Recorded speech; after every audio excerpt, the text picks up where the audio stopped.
นะโมตัสสะภะคะวะโตอะระหะโตสัมมาสัมพุทธัสสะนะโมตัสสะภะคะวะโตอะระหะโตสัมมาสัมพุทธัสสะนะโมตัสสะภะคะวะโตอะระหะโตสัมมาสัมพุทธัสสะพุทธังธัมมังสังฆังนะมัสสามิ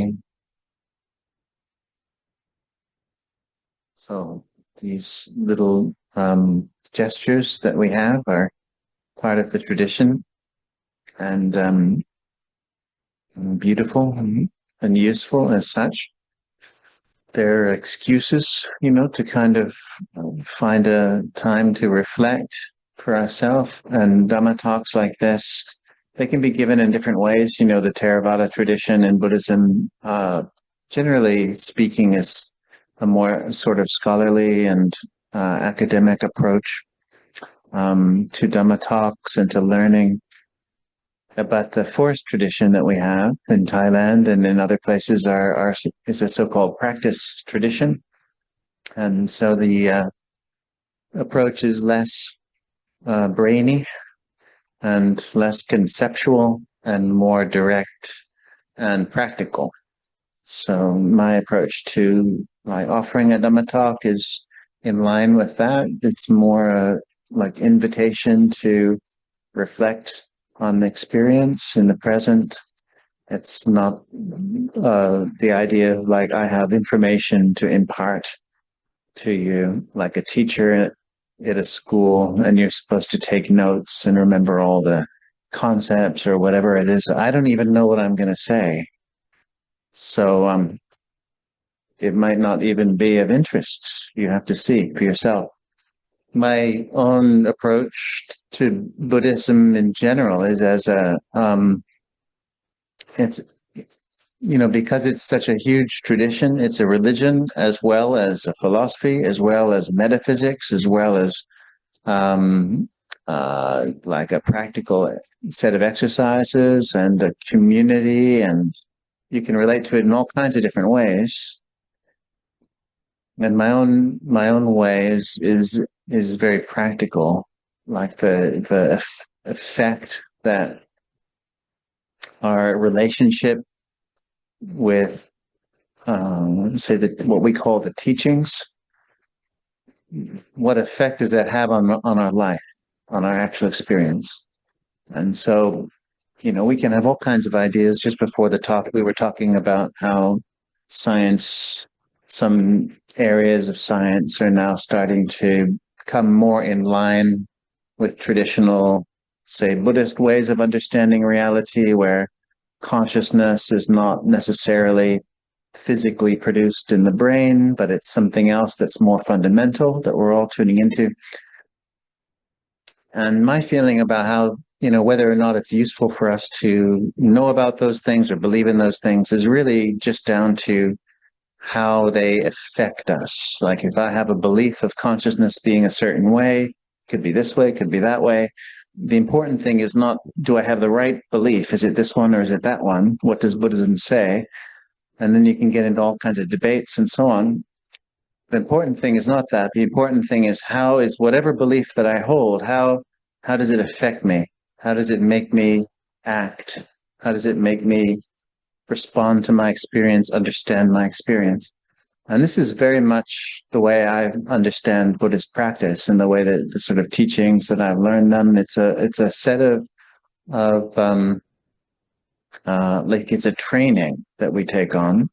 So the monks have a training. It's very specific. But then for any of us, whether you're a monk or not, we take on a way of learning.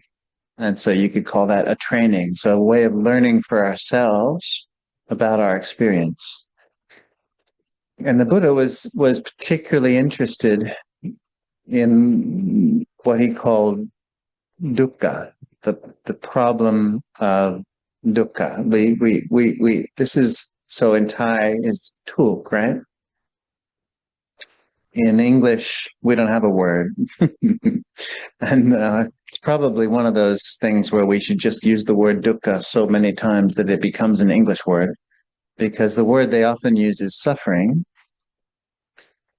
And that's it's a good enough word probably, but it can be misleading because it makes us think it's only talking about the unpleasant stuff. And actually, the problem of dukkha that the Buddha was pointing to and wanting to help us learn about for ourselves is not just about the unpleasant stuff. It's also about recognizing there's a general problem present for us, even when things are pleasant, even when things are going well. So it's the kind of, you can almost say, like one monk translates dukkha in English as stress.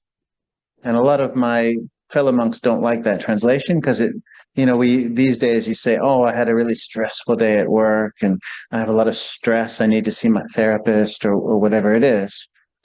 And so it's not that kind of stress. But I actually like that translation because I see it as the kind of like, almost like architectural stress, like this building is under stress all the time because of gravity. And so an engineer who needs to know you may need to make the columns such and such strength and so on, otherwise it just falls down. And so to us, we come in here, it looks like there's no stress, right? It's a nice room. It's just what it is. It's solid and steady. But in fact, it's under stress because of gravity and it's sort of being held up. And that's a better analogy for me for dukkha. It's like we don't normally notice it, but in fact, there's a tension. There's always an underlying tension, not just when things feel bad, but in fact also when things feel good. And then saying it like that can sound depressing, like Buddhism is the religion of like party pooping. This term party pooper, where you kind of just like people are noticing something nice and you just point to the bad stuff and everyone's mood drops. And, so like, what's the point of noticing that there's stress even when you feel good?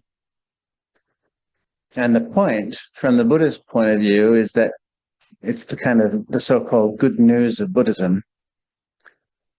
Christianity has its good news. Have you heard the good news?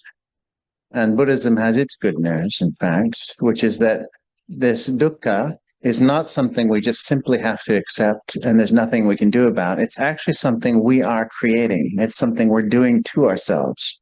We are creating this fundamental tension that is always present, whether we feel good, whether we feel bad. And if we get a sense that that's true, or we're interested to find out whether or not that's true, then it starts to make more sense. All these practices that we do, many of them make sense anyway. So a lot of people are getting interested in meditation because it's a way of calming the mind. It's a way of recognizing the benefits of say a good life, being generous, being compassionate, being kind. These are human aspects of life which are universal and valuable. And so we can relate to Buddhism just on that level, and it has some benefit. And it's logical, it's rational, we can see why it's good. But this deeper stuff about dukkha and the end of dukkha, right, stress and the release of stress or suffering, that's not always easy to see the point of, because we don't really see that problem as something we can solve. But that's the good news, is in fact, dukkha is something we're doing to ourselves all the time. And it's not something, in my understanding, my experience, it's not like we have to say, well, it's all right. It's like something that I'm doing from a cause in the past. And so I have to practice in order to achieve some solution in the future. And hopefully I'll practice hard enough so that I achieve that solution in the future. And we tend to think of it that way. But in fact, dukkha is something that's going on. It's like an unconscious habit that we have all the time, every moment. We're making ourselves We're holding this dukkha, this tension in place. So when we start to get interested in this, we can start to explore it and practice in a way where we learn from our own experience in the present moment how that's happening. How am I actually making myself suffer? And then these guidance, these teachings that we hear about letting go starts to make more sense. Because the cause of suffering, what we're doing to make it happen every moment, is to do with holding on, with attachment, with identification. I am this, I am that, I don't want to be that, I want this, I don't want that. So people wonder sometimes about why Buddhism's always talking about desire and the end of desire, and assume that it's some kind of judgment about feelings of desire or something like that. Because we can feel for ourselves like feelings of desire, they feel sort of hot and uncomfortable once especially as we get older. When you're younger, they feel good, and you just go for it until finally, whether it comes sooner or later, everybody gets to a point where you realize, oh, it doesn't actually feel that good. Mm-hmm. And so we think of it in those terms. But it's more than that.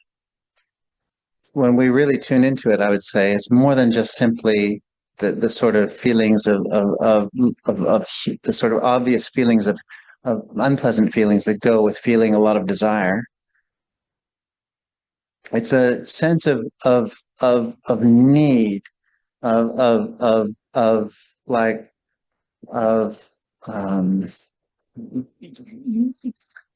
like pushing and pulling with our experience that we don't even realize we're doing until we see ourselves doing it. And if we practice meditation enough, and we practice enough that we let go, then we can start to get a taste of the end of that, where in fact we can be at peace. However things are, I don't have to push and pull. I don't have to try to get. I don't have to try to protect. There's no effort, no need, no neediness.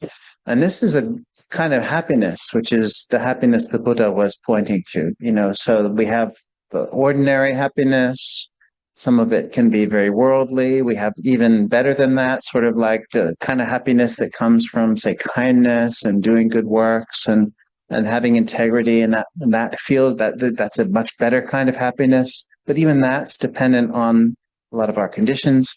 But then there's even a higher happiness, which is the peace of not needing to change anything at all, not needing to be anything at all or preserve anything at all.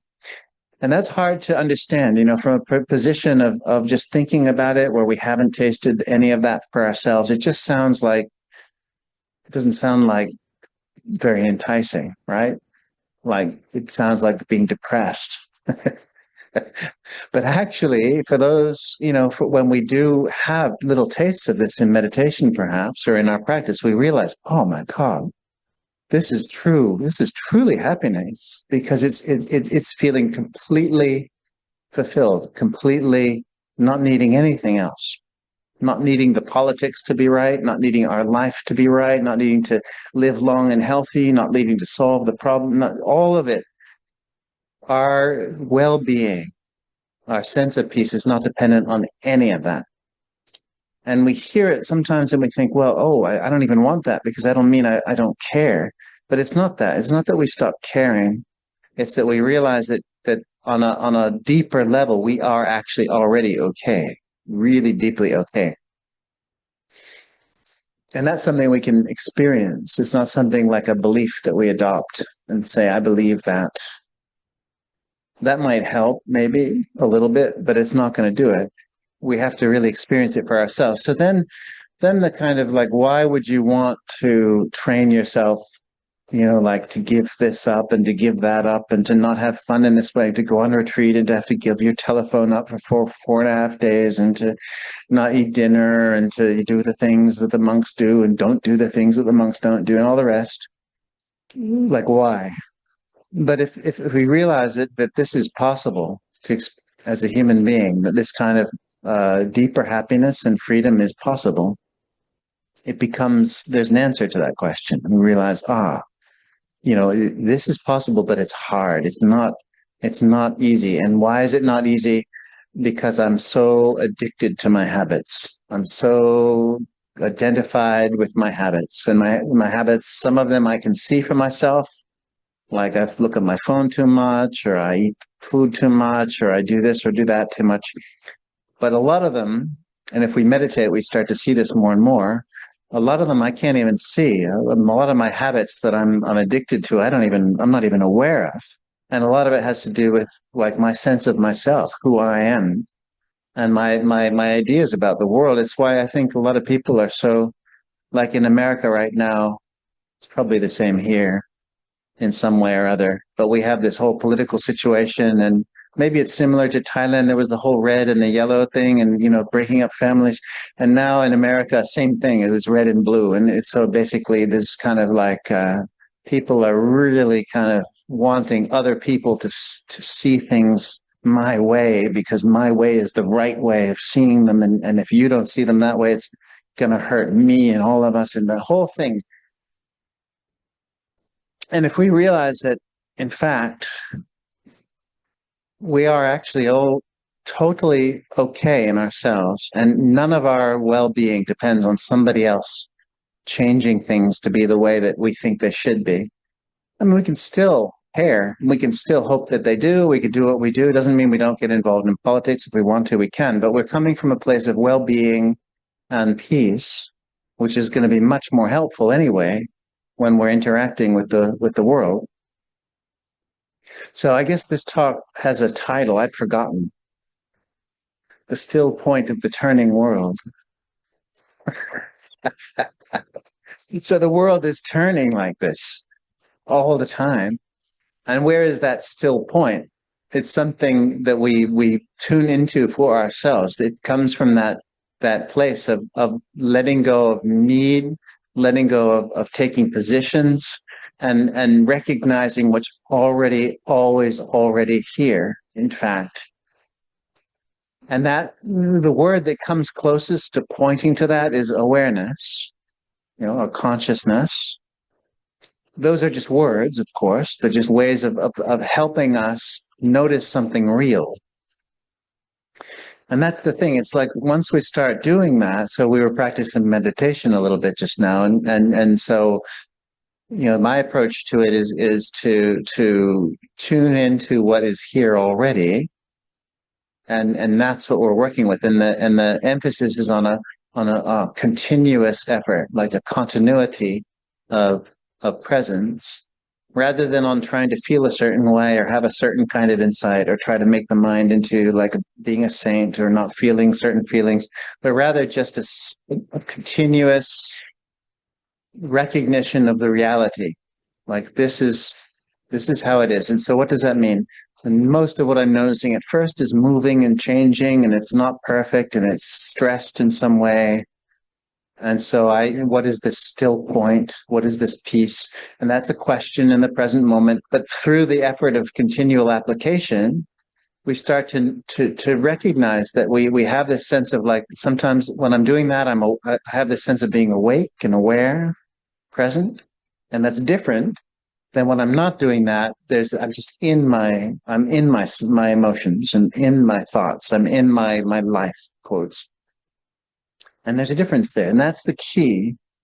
We want to find the still point of the turning world, right? We're going to just be turning with the turning world. We're just part of it. The world is turning in us. We're in the world turning with it until we wake up. We're aware, present. And at first, because we're, noticing what there is, and what there is movement mostly, it's not going to feel still. It's going to feel like, oh my God, it's even worse. Sometimes start practicing and you feel like you're getting worse. That's what happened to me.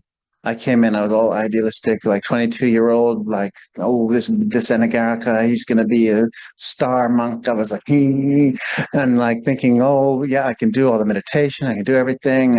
And then I hit this wall. And I started to feel like I was getting worse and stupider and more heedless and more childish and less wise for about 3 years. Felt like I was getting worse.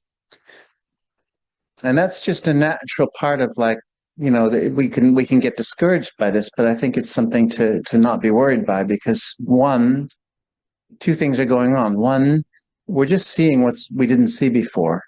Actually, we were all sort of heedless and stuff. It's just I had an image of myself of being the wise young man sort of thing. But now with the practice, I'm seeing, wait a sec, this is not wisdom. This is childishness.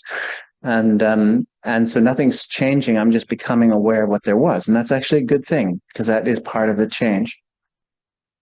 And the other thing that's happening is this kind of a detox, like an intensity, which is bringing up the stuff which was pushed underneath before. And we've all experienced that if we've done, well, even just sitting meditation, it happens a little bit, but especially a retreat or practice situation.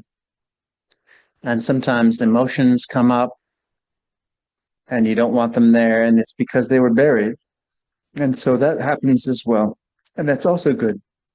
It doesn't feel good, but it's part of a movement towards a still point. And the still point is always accessible. This is the wonderful thing. And we kind of realize, oh my God, it's been here all along. I just didn't see it. We have this habit of being so much in our thoughts. We don't notice that we don't have to do that. We don't notice that that's what we're doing. If we practice this sense of just quiet presence with ourselves, over time, we get a taste for that. Then we notice when a thought comes and we're about to get absorbed into it, we notice quicker and quicker that, oh, wait, that's what's happening. And so I'm noticing that that's a thought. Whereas before, I would just be in it. That would be me. I would be the thought.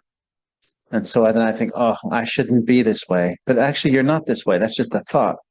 So when we're practicing mindfulness consistently, sati sampajanya, you have this sense of a mindful, wise awareness. We see our thoughts, we feel our emotions coming up within the context of stillness. We start to get a sense ourselves of this kind of stillness. For me, it feels almost like a frequency. Like a radio signal. You're turning a dial of a radio, and there are all these stations there, and you can go to the disco, and you can go to the classical music, and you can go to the head-banging punk rock, and you can go to this and that. But there is a frequency there that's always there. You just need to tune the dial, which is analogous, it's like this natural stillness, in fact. And that's kind of the natural state of the mind. And some of the forest monk teachers would talk about the natural state of the mind. And it's really practice is really just like tuning into nature. And that's for me, that's what it means. That's what it's really true. We're not trying to get somewhere where we're not already. We're not trying to generate something different. We're trying to notice the ground of reality itself, which is always actually the most real thing for us in our experience. And the way to do that is to just notice how we're getting caught unnecessarily into our thoughts and feelings, our hopes and dreams, our desires. So practicing letting go is a way of, how to do that is mainly to do with awareness, mainly to do with practicing mindfulness. We see how we're jumping into our thoughts, we're identifying, we're taking positions, and it's not an intellectual exercise. It's not something I just sort of have a philosophy about, and I think, oh, I see that I'm doing that, and now I'm going to make a decision not to do that. I mean, we can do that, but it's not going to be effective. We have to actually live it. And the only way is to train ourselves with practice, what we call practice. So applying mindfulness, and then this, it all brings into awareness what it is that disturbs the stillness. And so even though at first maybe we enter it getting very interested in meditation, especially in the West, very interested in the meditation, we start to see that a lot of the stuff that is disturbing us and a lot of the stuff that's pulling us away from stillness and away from peace and this kind of true happiness is when we're crossing moral boundaries, when we're lying, or when we're saying something unkind to somebody, or when we're allowing our mind to go into a very negative state, judgment, judging ourselves, judging others. We start to notice this is having a really negative effect, and we don't want to keep burning ourselves doing this. And so then so it's not just mindfulness and meditation, it's also a kind of exercise in morality or sila that's involved. And it's a natural thing that we see. We're not doing it because we want to be good people. We want other people to praise us, or we think the Buddha will not send us to hell if we do these things and don't do those things. But we see it's really true that it's like I'm burning myself every time I intentionally deceive somebody, or every time if I'm tempted to take something from somebody, or to say something unkind, or to do something unkind or greedy, it's not, does somebody notice? Oh, good, they didn't notice. It's actually, we're disturbing the mind, disturbing the heart in this very real way. So it all gets brought into it. We can start with meditation and we'll come to sila, to morality, or the other way around. We could start with sila, morality, and then we'll come to meditation, because you realize, okay, this will keep us happy, but it won't actually teach us how to truly release our hearts. So, still point to the turning world. It can include all of it. And like I say, I don't tend to give long Dhamma talks. So I could end it here and then open it up to different questions and comments and discussion if you like. Yeah.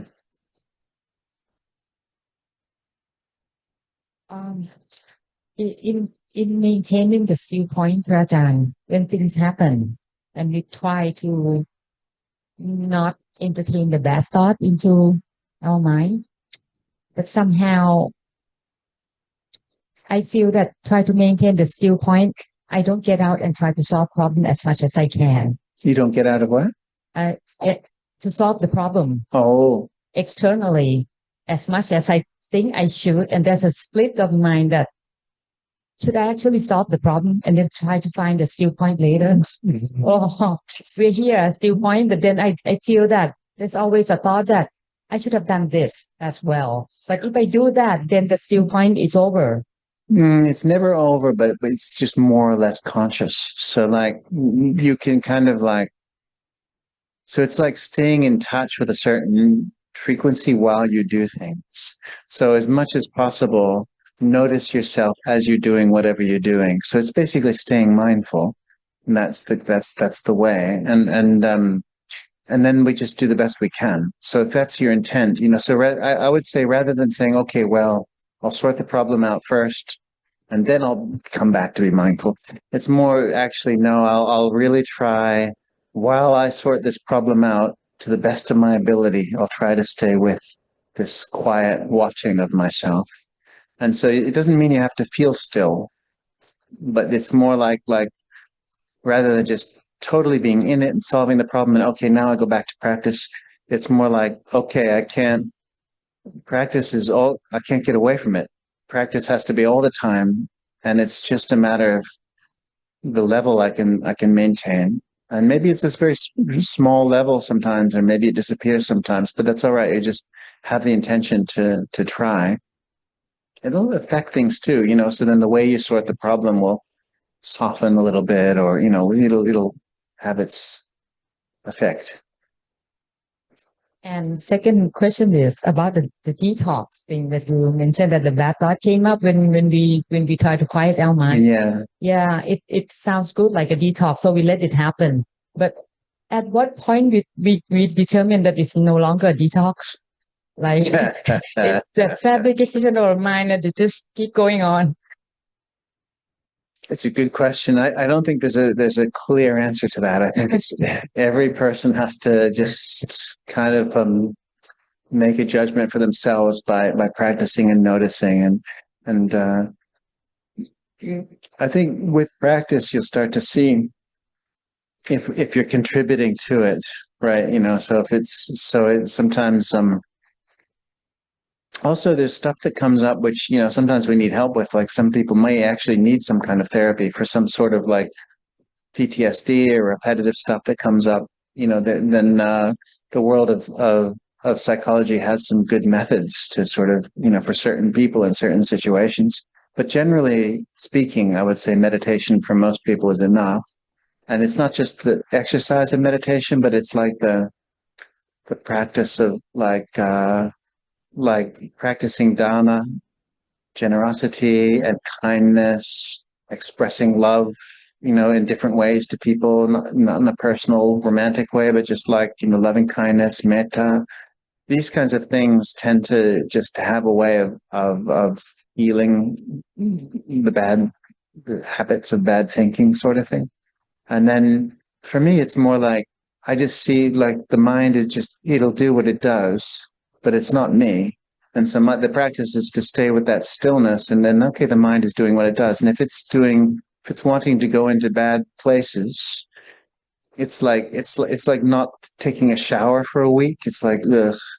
But it's not me. It's just like, okay, it's like, I'm not going to get involved. It's just the mind is, and then I'll notice, oh, well, I mean, I'm theoretically, oh, well, it's because of kind of looking at all these websites and thinking about politics, and here's my mind doing this. And I notice, oh, look, if I don't do all that, and I don't think about politics, and I'm just involved in kind of helping my friend learn something, cool, my mind feels good.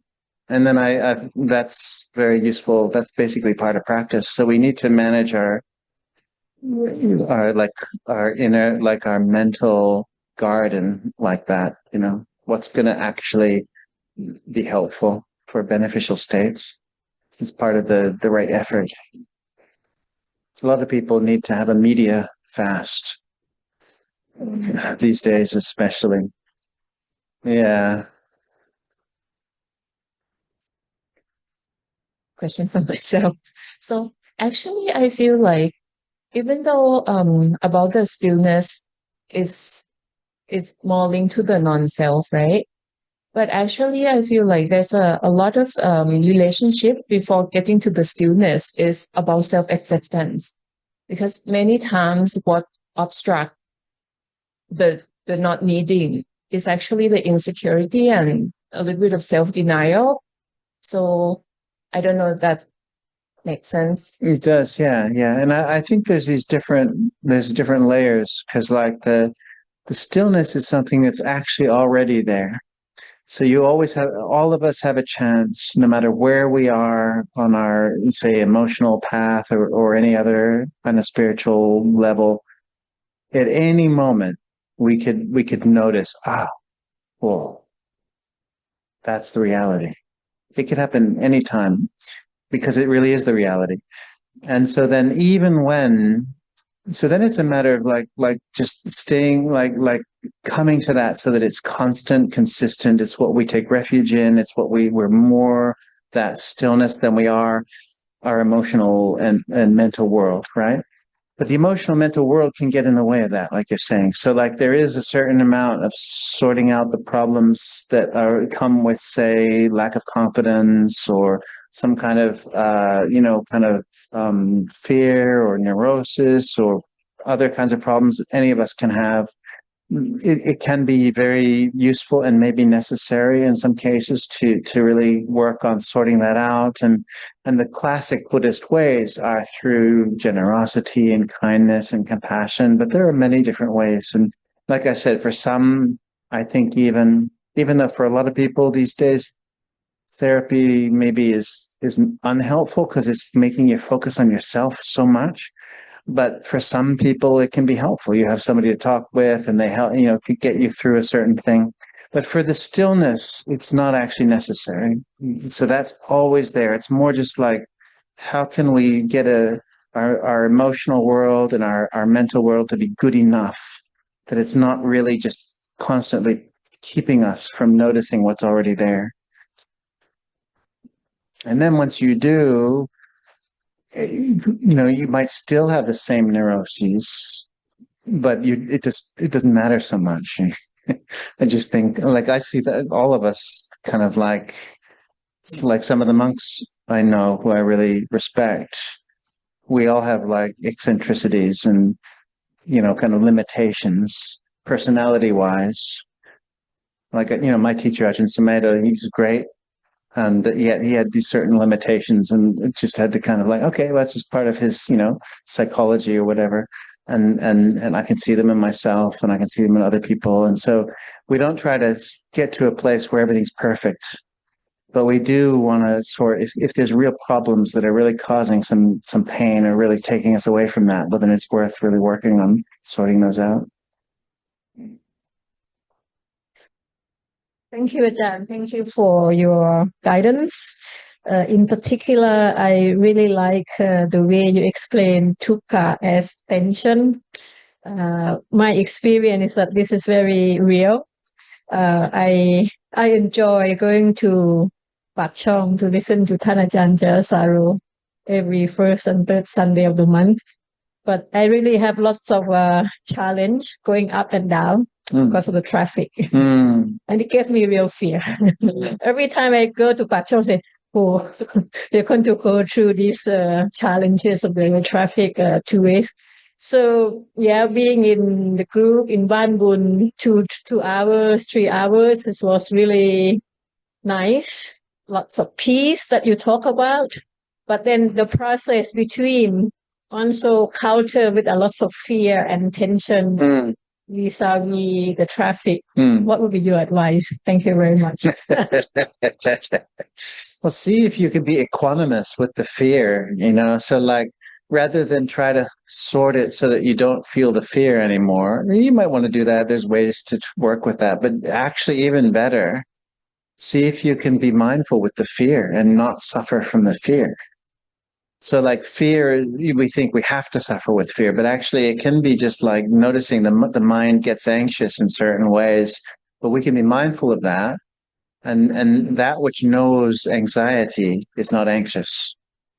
And we can feel fear, but we can realize that that which knows the feeling of fear is not fearful.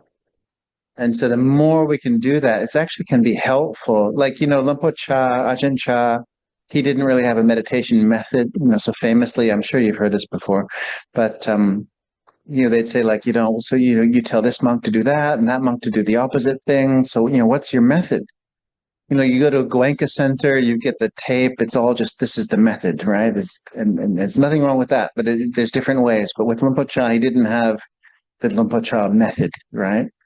And when he was asked, apparently, I never knew him, he said, my method is Toraman Kilate, my method Toraman, to torture people, but not out of cruelty, but to torture so that they have to feel the difficult feelings. And so it's actually can be beneficial. Those feelings of fear for the traffic, they're mild enough, right? You'll survive.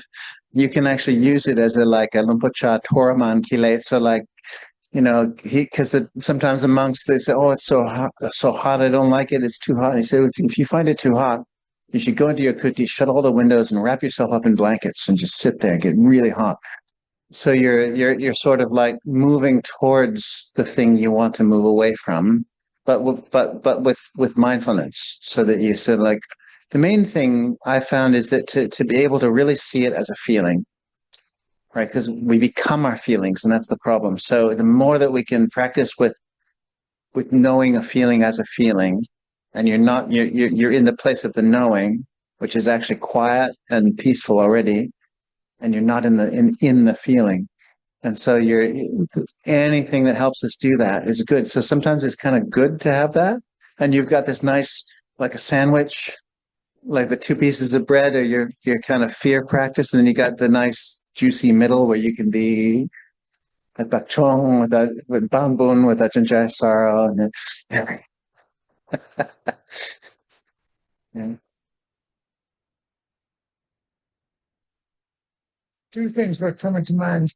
One thing, the first thing, of course, is that every time I'm with the monk, I'm surrounded by all the various uh,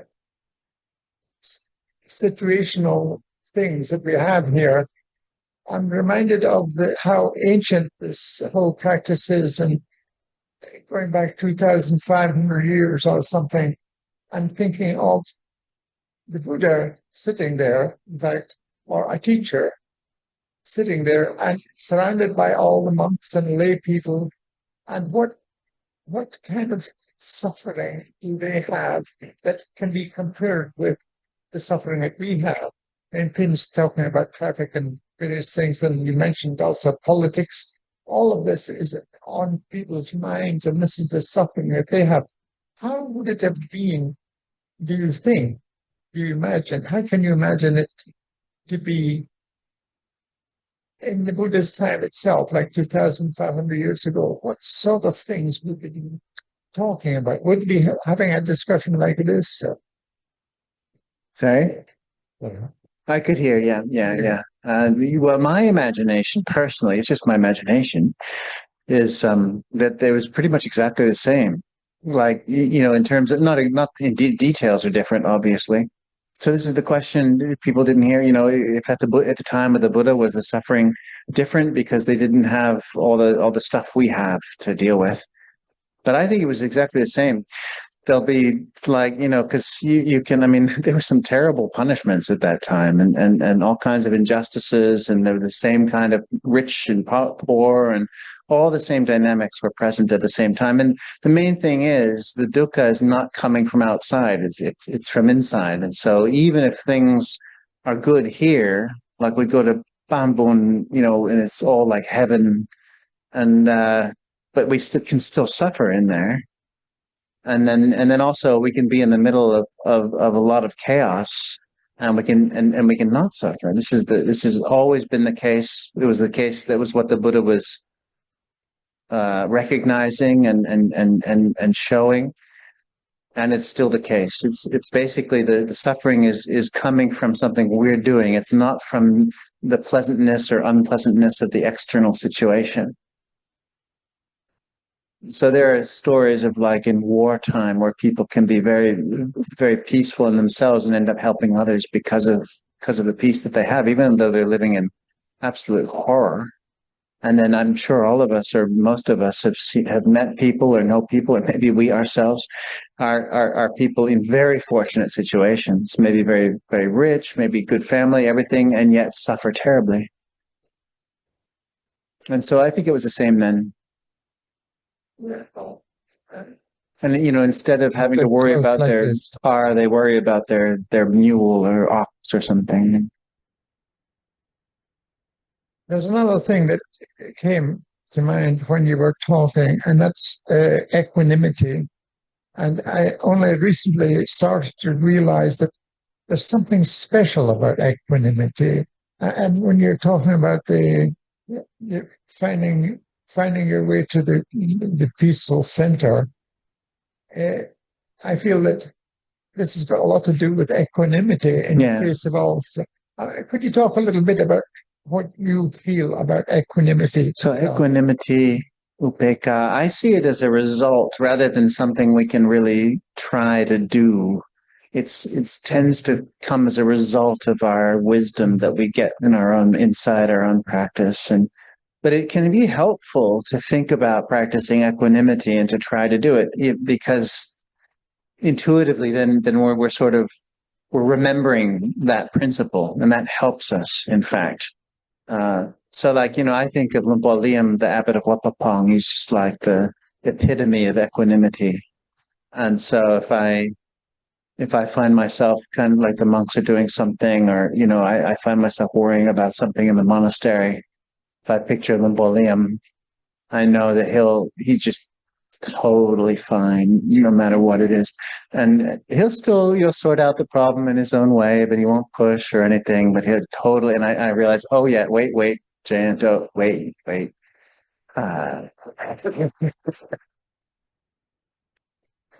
So I just I just think that the way you talk about tuning in the wavelengths, maybe we can say that, right?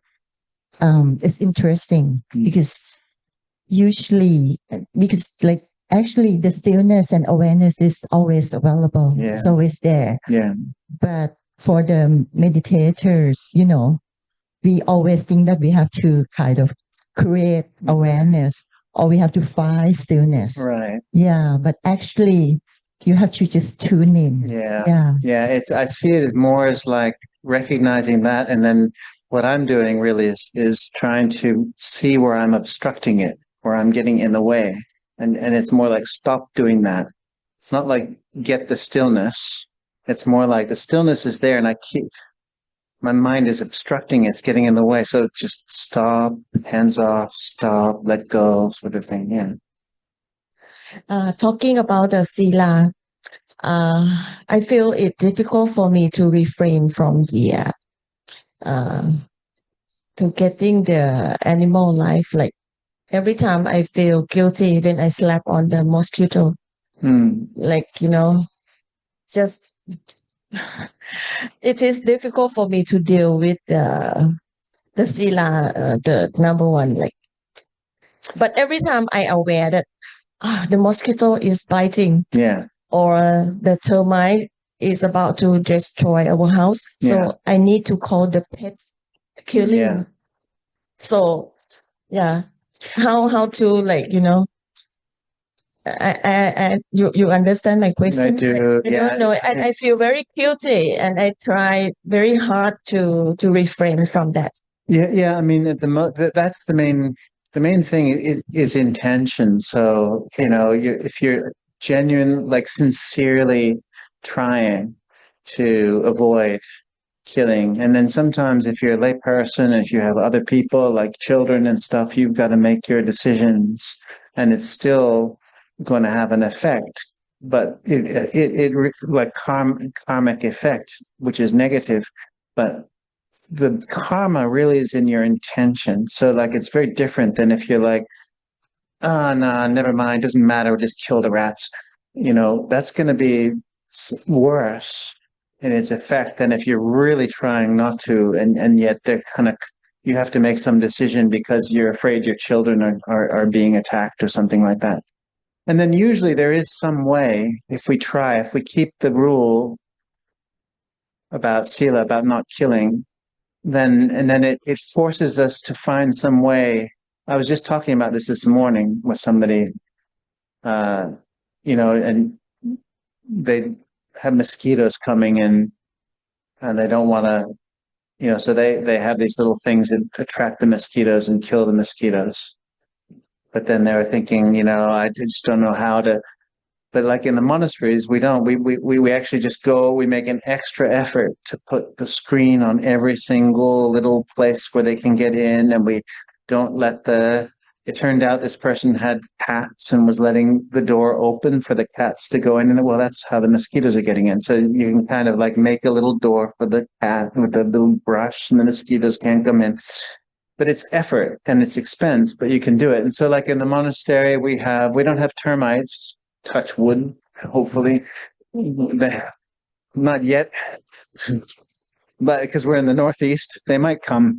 But we have ants that come in. So we build, like in Thailand, we build our kutis up on stilts, and then we tried many things. We tried like all these natural things like cinnamon and stuff, and it didn't work, and they just come right over.